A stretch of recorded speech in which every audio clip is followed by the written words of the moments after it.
Salam dari Brindisi.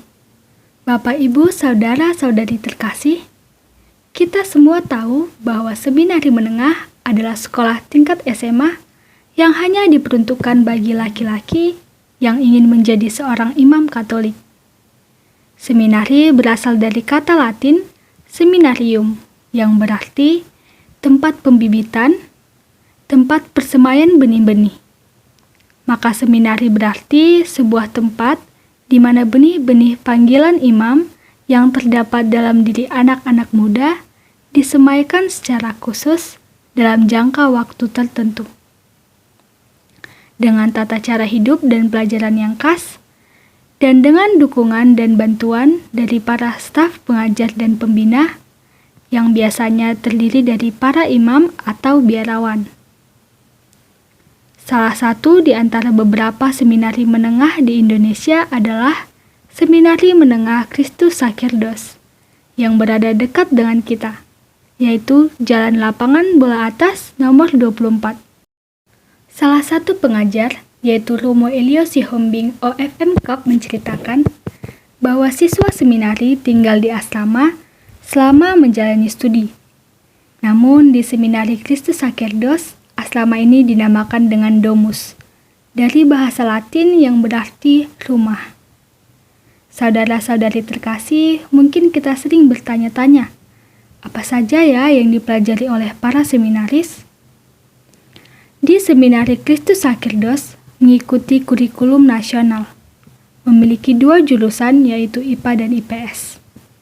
Adapun materi binaannya adalah pengetahuan agama Katolik, sejarah gereja, kitab suci, liturgi, kepribadian, etika dan pergaulan, psikologi perkembangan, public speaking, tambahan bahasa Indonesia, bahasa Inggris, bahasa Latin, dan bahasa pilihan lainnya, musik dan kesenian gereja, kebudayaan, pastoral, katekese, hidup berkomunitas, panggilan dan motivasi, bina kepribadian, bimbingan rohani, dan masih banyak lagi.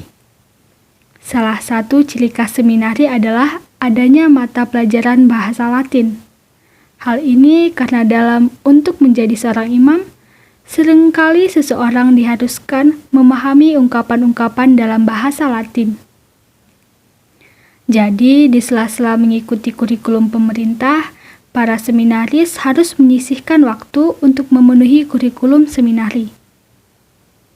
Seluruh pembinaan di seminari tidak lepas dari 4 kerangka dasar, yakni membantu meningkatkan pemberdayaan dan kemampuan tiap seminaris dalam bidang kemanusiaan atau kepribadian, akademi atau intelektualnya, kerohanian atau spiritualitasnya, dan kecakapan serta keterampilan berpastoral. Namun karena ingin menjadi imam, mereka juga mulai dilatih cara hidup menjadi imam atau biarawan Katolik. Bapak, Ibu, Saudara sekalian, wajar jika kita bertanya-tanya, apakah anak-anak tidak terlalu kecil untuk dapat memutuskan bahwa ia akan menjadi seorang imam? Bukankah mereka akan menjadi korban dari keinginan orang tua? Jika begitu, apakah dapat disebut sebagai panggilan? Tak dapat disangkal bahwa ada hal yang perlu diperhatikan, yakni anak-anak terlalu cepat dipisahkan dari keakraban orang tua dan dari pergaulan yang alamiah dengan sesama remaja putri, yang mana bisa mengakibatkan ketidakmatangan afeksi mereka di kemudian hari. Untuk itulah peranan pembimbing rohani pribadi di seminari sangatlah penting. Demikian juga peranan para staf pembina, baik rektor maupun sesama imam lainnya.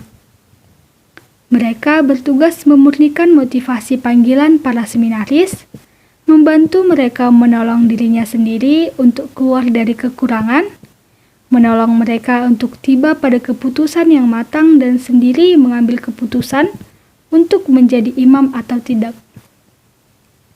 Peran tak tergantikan tetaplah ada pada anak itu sendiri dalam penentuan akhir, sehingga ia dengan bebas dan tanpa paksaan orang tua atau paroki ataupun staf untuk mengambil kata terakhir dalam terang dan tuntunan Roh Kudus. Panggilan adalah anugerah dari Tuhan, maka tidak dapat dipaksakan oleh manusia. Adapun persyaratan untuk menjadi seminaris adalah: yang pertama, beragama Katolik dan berjenis kelamin lelaki, merasa terpanggil dan berminat untuk menjadi imam, dan ditujukan kepada yang saat ini duduk di kelas 3 SMP dan SMA atau SMK, atau dengan yang telah lulus. Lalu bersedia mengikuti tes seleksi meliputi tes IQ, kepribadian, dan wawancara. Seminari Menengah Kristus Sacerdos menerima pendaftaran setiap tahunnya, pada bulan Februari hingga Maret. Untuk informasi tambahan bisa kita lihat di official webnya. Demikian katekese kita pada saat ini.